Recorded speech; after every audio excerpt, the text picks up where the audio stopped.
Notícias do dia.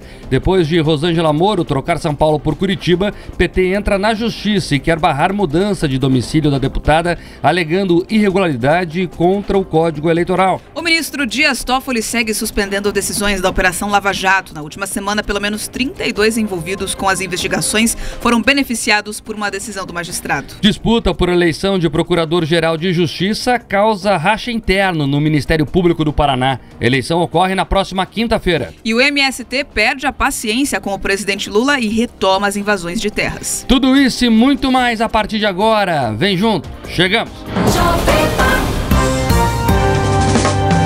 E aí, Bia, como é que começamos a semana? Nós devemos ter uma semana aí de tempo mais estável em praticamente todas as regiões do Paraná. Segunda-feira tem essa cara, muito sol em algumas áreas. Em Curitiba hoje ele aparece entre nuvens e a máxima prevista de 26 graus. Poucas nuvens no céu dos Campos Gerais, mas elas também chegam a aparecer. A mínima de 17 com máxima de 27 graus. Londrina tem máxima de 32, um dia ensolarado. Maringá sol entre nuvens, máxima de 33. No oeste do Paraná, tempo firme, bastante seco, com sol bem forte. A máxima prevista para Cascavel hoje é de 31 e em Foz do Iguaçu de 34 graus.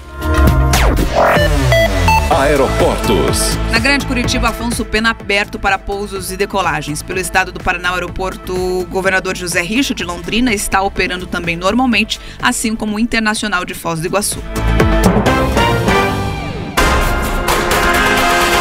E a gente começa te contando que após o anúncio de Rosângela Moro voltar a ter o alistamento eleitoral em Curitiba, o PT entrou com uma ação e quer barrar na justiça a mudança de domicílio da deputada, alegando irregularidade contra o Código Eleitoral. O partido argumenta que a troca de domicílio durante o mandato é vedada pelo Código Eleitoral, já que Rosângela foi eleita em 2022 pelo estado de São Paulo e não poderia representar como parlamentar um estado tendo domicílio eleitoral em outro. O pedido de impugnação dessa mudança foi feito para o Tribunal Regional Eleitoral do Paraná.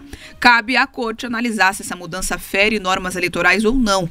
Vale lembrar que o processo que pode resultar na perda de mandato de Sérgio Moro também está em tramitação no TRE aqui do Paraná e tem previsão de ser julgado a partir do dia 1º de abril. Sobre o caso de Rosângela, o PT justifica que a mudança de domicílio representa uma violação da soberania popular, uma vez que ela foi eleita pela população de São Paulo e precisa representar aqueles que confiaram os votos a ela. A possibilidade de Rosângela se candidatar em uma eleição suplementar para o Senado aqui no Paraná, caso Sérgio Moro perca o mandato, também é calculada por possíveis concorrentes e por isso tem uma movimentação para que a família Moro fique de fora de uma eventual eleição suplementar no Paraná. Nomes como o de Gleisi Hoffmann, Paulo Martins, Álvaro Dias e Ricardo Barros já foram ventilados como eventuais candidatos caso essa cassação de Sérgio Moro se confirme. Além aí dos bastidores, a presidente do PT, Gleisi Hoffmann, foi a uma rede social criticar publicamente a mudança de domicílio eleitoral de Rosângela Moro. A deputada do Paraná disse que o casal tem, abre aspas, desprezo pela população paranaense, fecha aspas, e que são, abre aspas, moralistas sem moral, fecha aspas. Depois da postagem, nem Sérgio Moro nem Rosângela deixaram barato. A deputada de São Paulo respondeu à postagem com um breve "chora Gleisi". Já o senador escreveu que não há eleições no horizonte, mas que é digno de nota o medo que o PT tem de sua esposa. Sérgio também escreveu, abre aspas, "chora PT", ao ironizar as publicações de Gleisi. Em paralelo a essa polêmica da vinda de Rosângela Moro para o Paraná, a Fernanda Dallagnol, que é a esposa do ex-deputado federal Deltan Dallagnol do Novo, se articula nos bastidores para sair como candidata à prefeitura de Curitiba. A ideia é lançar Deltan, alegando que ele não está inelegível, mas caso a candidatura seja impugnada, a Fernanda assumiria a cabeça de chapa do Partido Novo, nos moldes do que Lula fez com Fernando Haddad em 2018. Para compor como os Dallagnols, Valdemar Jorge, secretário de Desenvolvimento Sustentável do governo do Paraná, é cotado para uma candidatura a vice. O político se filiou ao Partido Novo no último sábado. A produção do Jornal da Manhã procurou a assessoria de imprensa da deputada federal Rosângela Moro e do PT do Paraná para comentarem esses pedidos de impugnação de mudança de domicílio eleitoral, mas nós não tivemos retorno. Confusão e baixaria nas redes sociais. Você viu ali, a Bia trouxe as informações, do pessoal se provocando e também as informações sobre ações judiciais que devem vir aí pela frente. Vamos lá, vamos começar a analisar do óbvio. Primeiro, a eleição de Rosângela Moro por São Paulo foi artificial, ponto.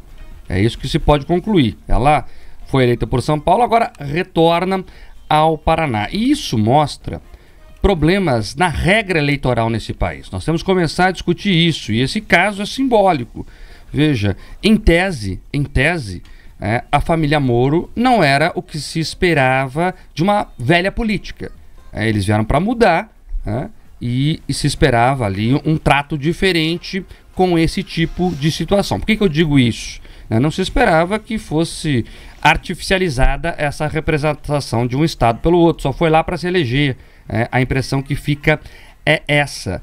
E esse expediente não é de hoje. Já foi usado pela família Sarney, já foi usado por outros tantos deputados, senadores na nossa história recente dessa nova república, dessa república atual que tem aí cerca de 35 anos, 40 anos. É isso. Então nós precisamos mudar a regra eleitoral. Chega desse tipo de coisa. Nós precisamos discutir o voto distrital, porque isso não ocorre lá. Porque daí é o seguinte, aquele distrito vai ter aqueles deputados, e esses deputados terão de obrigatoriamente ter relação real com aquelas pessoas, porque ele vai as representar diretamente. Hoje a gente vota nessa coisa meio longínqua, né? O deputado está lá em Brasília. Não, é preciso se discutir o voto distrital, porque aí é o seguinte, a região leste do Paraná terá os seus deputados, e aí Curitiba, região metropolitana e Paranaguá, por exemplo, junto com o restante do litoral, vão ter que discutir deputados daqui. Assim como a região oeste, Cascavel, Foz e toda a região, vai ter os deputados de lá, assim como a região norte, Londrina, Arapongas, Apucarana, vão ter os seus deputados, Maringá e assim por diante. É por isso que isso vai pelo menos tentar impedir essa artificialização. É importante ampliar esse debate nesse momento, porque o exemplo está aí, do que é bom e do que é ruim. Agora, temos esse fato, vamos analisar o que ele implica a política do Paraná. Claro que é um chacoalhão, você mexe no tabuleiro, né? Vem lá uma força política que demonstra esta força através desta mudança. Não foi à toa que ela escolheu 8 de março, Dia da Mulher, para anunciar, né? Ela quis chegar chegando e se coloca ali como um player do jogo, um player importante. O Sérgio Moro fez muito voto em Curitiba. A gente tem que calcular agora, o Pedroso é melhor nisso do que eu, de tabular tendência e ler pesquisa, se a família Moro vai conseguir, né, transferir do Sérgio para a Rosângela essa votação numa possível eleição para a prefeitura da capital, ou até numa possível eleição suplementar para o Senado, caso ele realmente seja cassado. Mas me chamou a atenção também esse racha lavajatista, e aqui a gente tem que se concentrar também para entender o que aconteceu.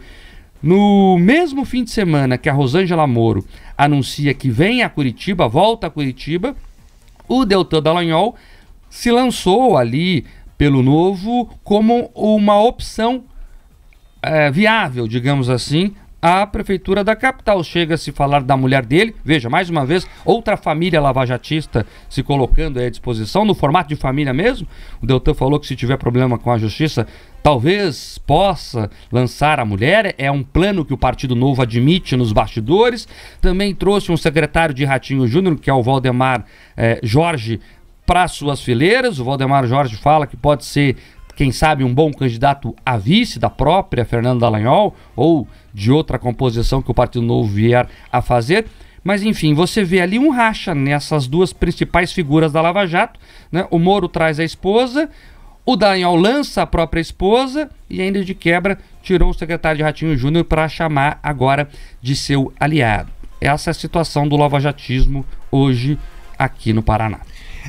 É impressionante a dificuldade que alguns políticos, e é disso que se trata, né? O Sérgio Moro, Deltan Dallagnol agora são políticos. Se antes eles conseguiam ali ter o manto do judiciário ou da promotoria, agora eles são políticos e têm se comportado exatamente como isso.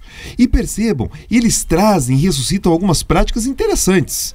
Primeiro, quando o político principal do grupo ou do time tem ali alguma dificuldade, ele puxa do bolso do colete, não um aliado, não um parceiro, talvez porque eles não conseguiram ainda construir um grupo mais amplo. E isso me chama a atenção, que eles realmente não têm ali esses aliados que talvez dariam sustentação ou que poderiam ocupar esse chamado, ou para a Prefeitura de Curitiba ou para o Senado Federal. Mas não, eles trazem as suas esposas. O Mark chamou aqui a atenção por fato de que esse movimento de vai para um estado, vem para o outro, já foi utilizado pela família Sarney, um dos pioneiros em ter problemas com a justiça e puxar a esposa como candidata, Mark, foi o Roriz, lá no Distrito Federal. Eu começo a me preocupar quando os elementos de comparação, de analogia que a gente tem para trazer ali ao Sérgio Moro e ao Deltan Dallagnol são Sarney e Roriz, porque eles de fato representam capítulos da história política brasileira bastante nefastos. Agora, falando sobre o jogo local, é um desafio muito grande. As pessoas às vezes fazem simplesmente o cálculo do sobrenome. Para algumas eleições, talvez de deputado, talvez ali de vereador, eventualmente essas coisas funcionam. Mas para uma eleição tão disputada como um cargo majoritário, que seria tanto de prefeito quanto dessa eleição suplementar, as candidaturas são expostas. Eu lembro bem, já que trouxe o exemplo do Roriz, quando a sua esposa, confrontada no debate, mal conseguiu responder sobre a localização de alguns territórios do Distrito Federal. Eu tenho a curiosidade se, eventualmente, tanto a Fernanda quanto a Rosângela, confrontadas num debate, colocando ali tanto a sua experiência administrativa quanto política, se elas vão ali brilhar ou eventualmente ter os nomes ali turvado por esse conflito. E mais do que isso, a gente precisa se perguntar se a renovação política proposta por esses atores de fato era isso, trazer as esposas, filhos, genros, cunhados para a política e para as esferas partidárias. Agora, sobre esse debate interessante que você provocou sobre o voto distrital, Mark, ele é urgente. As pessoas precisam deixar de artificializar ali as suas representações e, mais do que isso, cobrar uma presença ativa. Mas, falando do 8 de março, outra que voltou às redes sociais bastante ativa, falando da sucessão de Curitiba, foi Fernanda Richa, que também ocupou as redes do marido. Ou seja, você teve ali o 8 de março trazendo mulheres para disputa, algumas com um histórico mais longo, outro mais curta, mas pelo visto 2024 será o ano delas, Mark. É isso, mas nenhuma até agora, pelo menos, nas posições de liderança nas pesquisas eleitorais. É interessante isso, né? A gente tem ali uma polarização entre Luciano Dutti hoje, Ney Leprevot e Eduardo Pimentel. Esses são os polos da eleição, até que muita coisa para acontecer. A eleição está aberta, o que propicia muito isso, né? Todo mundo se lança candidato, né? Se colar, colou. É muito isso também. Por isso nós temos aí, pelo menos hoje, 15 pré-candidatos em Curitiba. 15. Deve ser uma das eleições com mais candidatos na história, se a quadra não mudar. Mas claro, vamos acompanhando para ver tudo o que acontecerá daqui para frente. Agora às 7h15.